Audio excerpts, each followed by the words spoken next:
Sampeyan ning kene nyanyi ora kok bakul kacang. Nyapa lho wong kae guyu iki.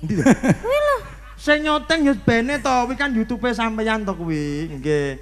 Guyu bareng ra melok nanggap Loh. guyu. Sok ben ditanggap dhewe ya. Sing nanggap sapa? Sing nanggap sapa? Ya ngenteni wong-wong. Iya, ngenteni wong-wong. Nggih nanggap dhewe apa nggih mangane bingung kok. Nanggap.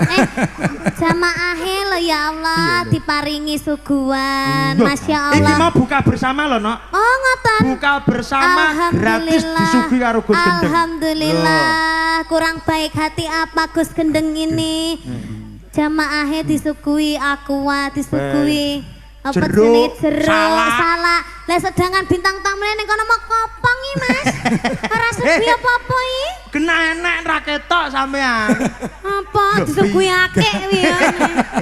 Ora ning ngono. Iki Gus Gendeng itu mengutamakan jamaahnya dulu.